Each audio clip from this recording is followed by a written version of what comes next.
What an honor. We gather here tonight, and it's such a wonderful privilege for me to see many faces that I've seen over the years. And particularly, I invited my family to come because I think they needed to share in this. It's an honor to receive this award from the Czech Republic and to see what the Czech Republic has accomplished over the years. I want to thank Bob Dubek and Bill Kasich, who were the two other originators when we got together to plan out the American Friends of the Czech Republic. How symbolic it is tonight to have the statue of T.G. Masaryk, the Liberator President, looking up at us from his place of honor. Many years ago, my grandfather, in 1918, was on the crowd that saw Masaryk come to Chicago to raise money for his new nation. As he talked to them about freedom and the future of the new country he would bring into being. My story as a child of immigrants from Bohemia and Moravia, and living in Cicero and Berwyn. Do you all know where Cicero and Berwyn is? Yes. All right. Yes. Well, I was born in Cicero. My dad owned a restaurant and a beer garden on 16th Street, and we always heard from Fred that his father was a beer truck driver. Well, you can tell that the Czechs love beer. In 1985, I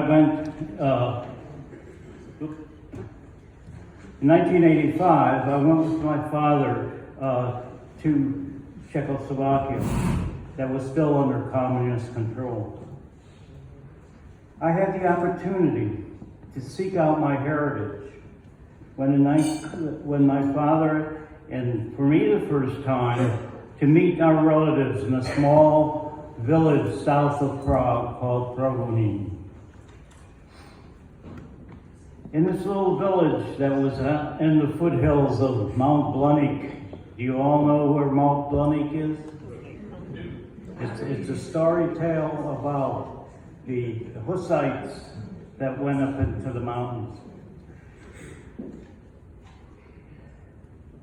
Then we went to Prague, and my father, who was raised in this little Provonín, also studied to be a tailor in Prague.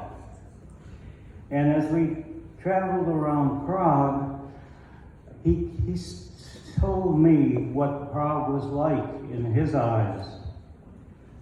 Not what the communists had done to it, to destroy it, to disassemble it, but how beautiful Prague was.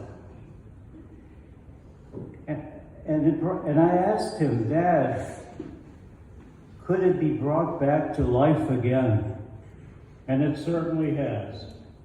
Prague is now, once again, one of the most beautiful cities in Europe.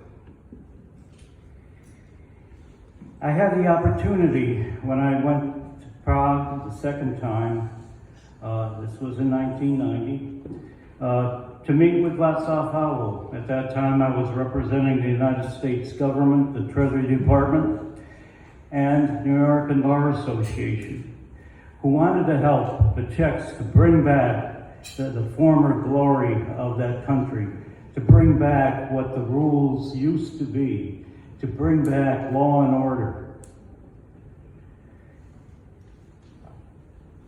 So when I met Václav Havel, I don't know if many of you have ever been in his office, but he has these hearts had these hearts on the wall because he loved the people. I asked him, what could we Americans do to help him and the new democracy? He said, tell the American people our story. to bring them back to the Masaryk legacy of a free and democratic nation. On my return to Washington, I met with Czech Ambassador Zankovsky and told him of my conversation with President Havel and my experience with advocacy organizations when I was at the IRS. I met with Bob Dubek and Phil Kasich, and we put together the outlines of a new educational organization, the AFOCR.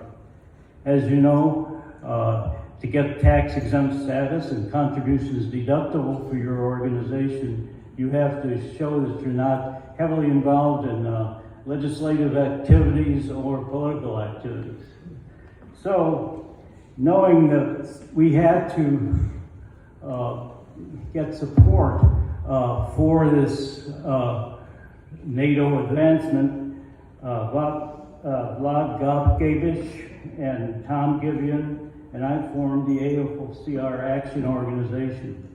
And those of you who are familiar here in Washington with action organizations, those are C4s that can engage in fairly heavy lobbying activity.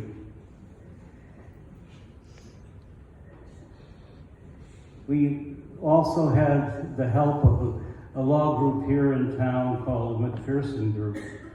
And they helped us in preparing letters to the Czech communities all over the country, asking for their support to write their congressman. Again, that's the way lobbying gets done here. These Czech groups wrote letters. Vlad and Tom and I, we would visit various senators' offices to try to explain to them why NATO was important to the Czech Republic. And as a result of that, finally the United States approved through the Senate the Czech Republic, Poland, and Hungary's membership into NATO. So what you see here tonight is a strong partnership in commerce, culture, political values, and the rule of law. Monuments to that friendship, recognizing our common values and humanitarian efforts, are now located across the United States. On nights like this, we celebrate that relationship between our countries, and I thank you very much for this honor.